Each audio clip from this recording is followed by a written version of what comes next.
Mentally, I felt they were tough because they'd been together for so long, and they have made the progress that we were making. But after we lost that last game, it was a sense of determination that it wouldn't happen again. You know, last time, the next time we get that opportunity, we certainly were going to prove ourselves as a team. And you know, amongst that, Scottie Pippen's headache and all that, it was unfair treatment to him. Yes. And as you know, a lot of times when the expectations are so high and you don't live up to it, they look for reasons why you never achieved that. And he was the target at the time. And we, as Phil said, surrounded and supported Scottie because he helped us get to that point. And it was unfortunate that he was put in that predicament to accept the blame. And we all were to blame in not finishing the game and not living up to the expectations. Yeah.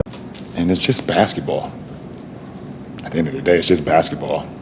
That's why we still wear Jordans instead of LeBrons. Like and subscribe on the way and adore my people. I hope you all are having a truly, truly fantastic day today on this Sunday.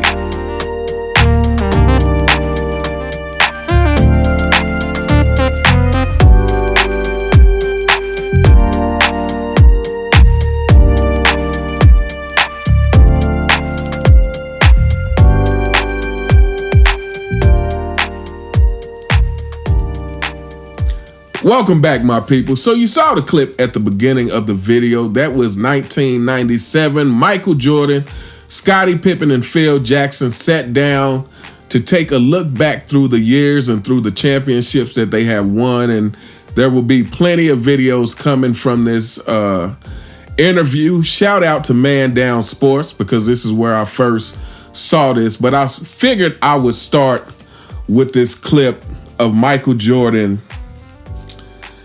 defending Scottie Pippen, the player who obviously has harbored some sort of resentment for Michael Jordan over the years and has spent the last several years since the airing of The Last Dance trying to tear Michael Jordan down. And so this is just another demonstration of Michael Jordan, how he has always looked out for Scottie Pippen. But even bigger than this is about the leadership of Michael Jordan.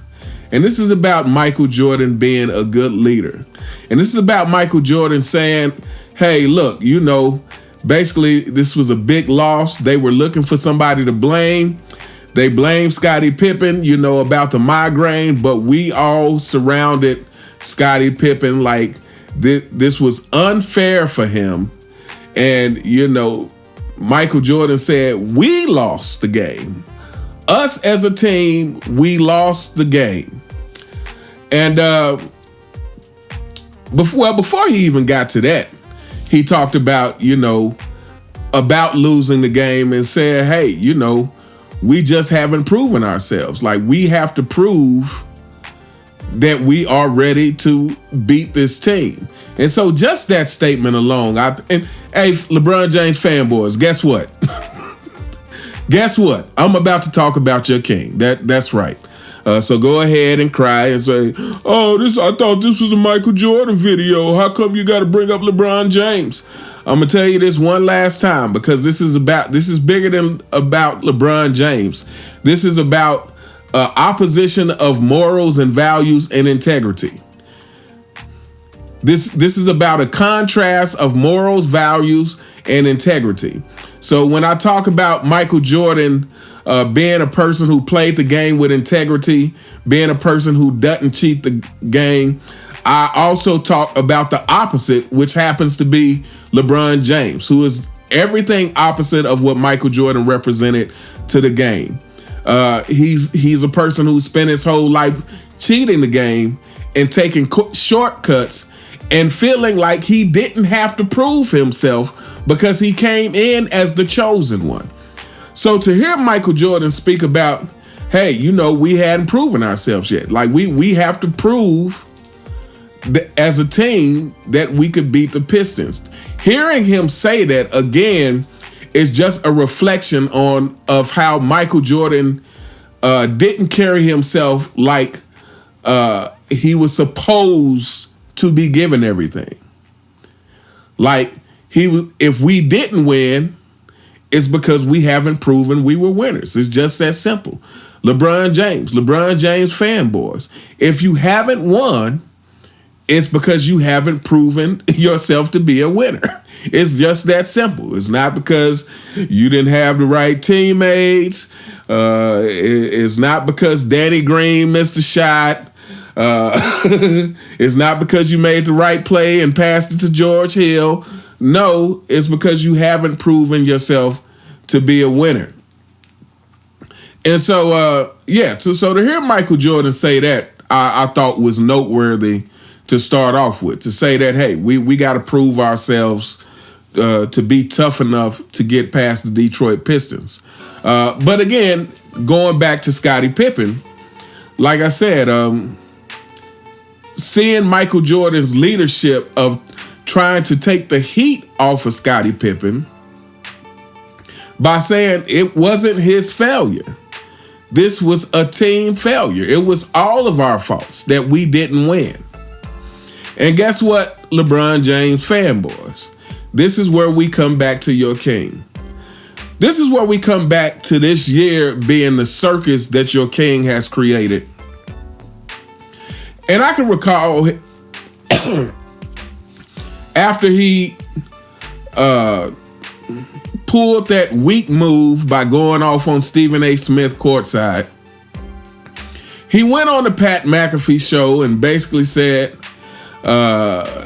he's standing up for the other players in the league and standing up for his teammates.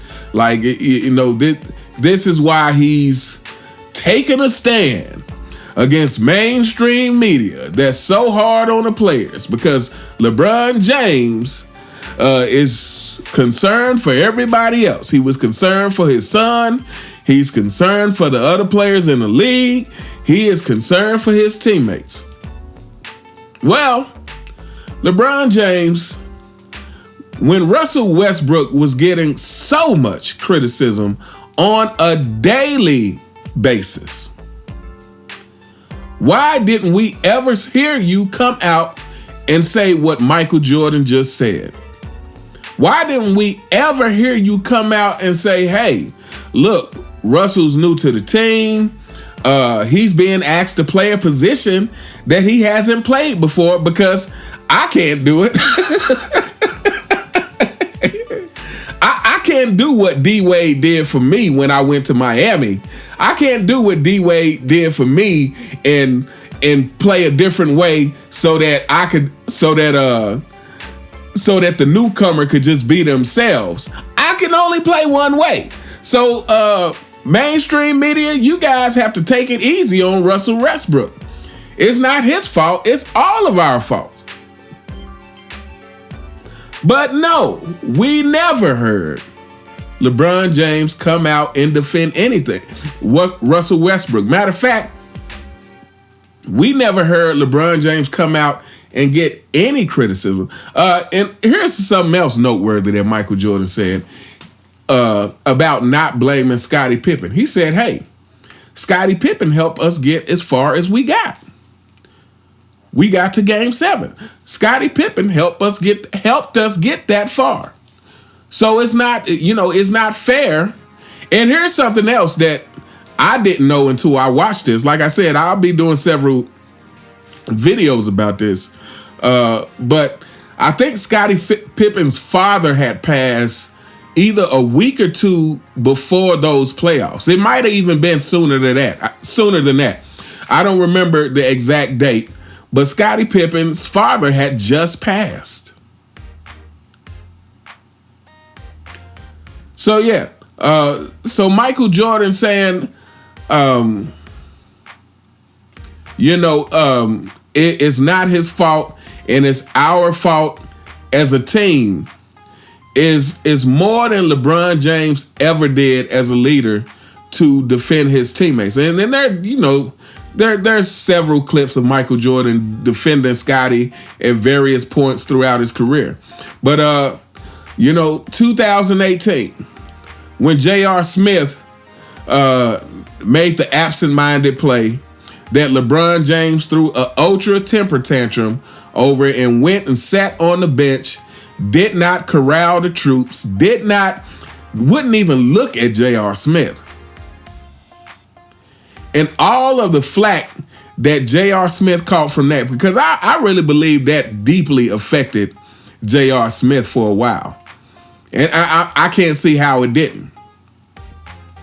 And because he was catching some serious flack from that. Again, LeBron James fanboys, I would love if any of you guys can pull up the clip where LeBron James is saying, hey, you know, we're being too hard on J.R. Smith. He helped us get this far. He helped us get this far. You know, he made a mistake, but it's all of our faults that we didn't win the game. If any LeBron James fanboys can pull up the clip of that, I would love to see it.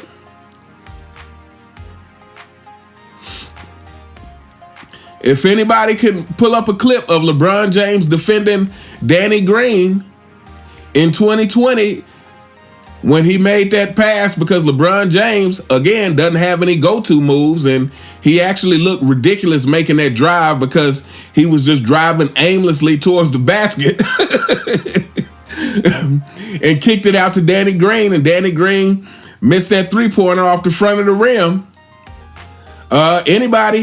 Anybody who can find me the clip of LeBron James saying, hey, lay off of Danny Green. This was a team effort. We all lost the game. Anybody find me that clip? Would love to see it.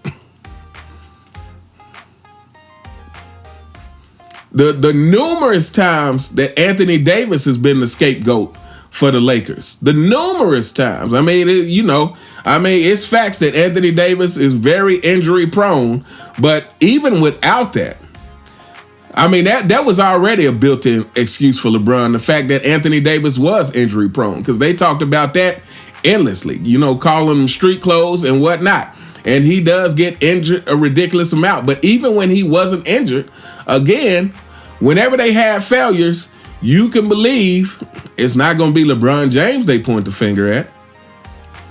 And when they were pointing it at Anthony Davis, again, LeBron James fanboys, calling all LeBron James fanboys. I would love to see the clip where LeBron James said, hey, lay off Anthony Davis. I would love to see these clips. But, you know, we all know the answer to that question. There are no such clips like that, because LeBron James is cool with anybody else getting criticism as long as it's not him. And again, this is the difference between a winner and a loser. This is the difference between 6-0 and 4-6. This is the difference between killer mentality and a victim 24/7. This is the difference between accountability and someone who's been coddled since they've been in the NBA. Since they've been in the NBA, more likely been coddled his whole life. Who've been treated special his whole life. This is the difference between someone who says we have to prove ourselves. If we didn't win, it's because we didn't deserve it. Again, that just made me think of the story that Craig Hodges told about Michael Jordan playing drunk and, you know, and scoring 30 by halftime. And he went to sit on the bench and said, hey, if y'all can't beat them without me, we don't deserve to win the championship. Now, fanboys might look and say, oh, that's ridiculous. He said his teammates should be able to win without him. No, again, he was challenging his teammates. He scored 30 by the half. He was challenging his teammates to be their best selves. To say, hey, if y'all can't win without me, we don't deserve to win the championship. Again, this is someone who's always facing the challenge, who looks forward to facing the challenge. So again, he didn't just challenge himself, he challenged his teammates. He was hard on his teammates, but again, like a good leader, he was hard on his teammates, but not in the public. In public, he protected his teammates.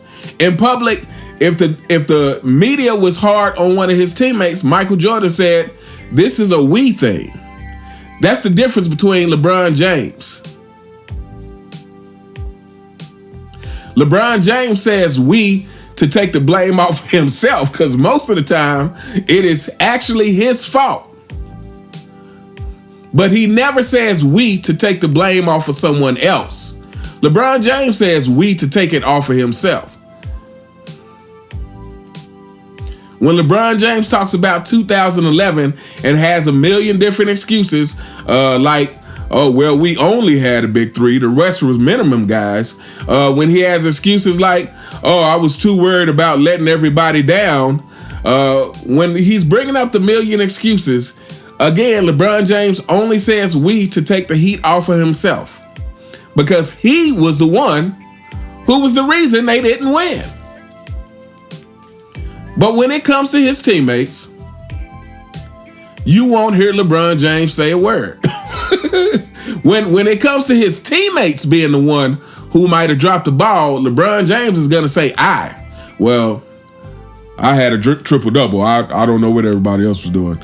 I had a triple-double. I played great. I played some high IQ basketball because, I could flip the play from the right side of the court to the left side of the court. I could do that since I was 8 years old.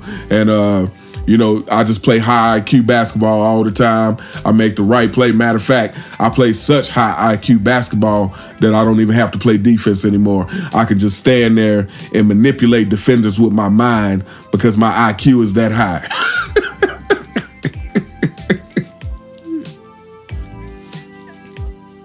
Anyway, we gonna hold up here. I just thought that was an interesting clip. Like I said, I'll be doing several videos from that interview, and it's a lot of good stuff in that interview.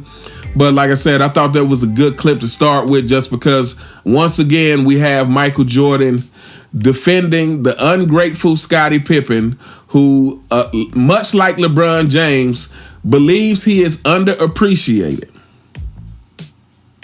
When everybody loved Scottie Pippen until he started acting ridiculous. Scottie was one of my favorite players on the Bulls.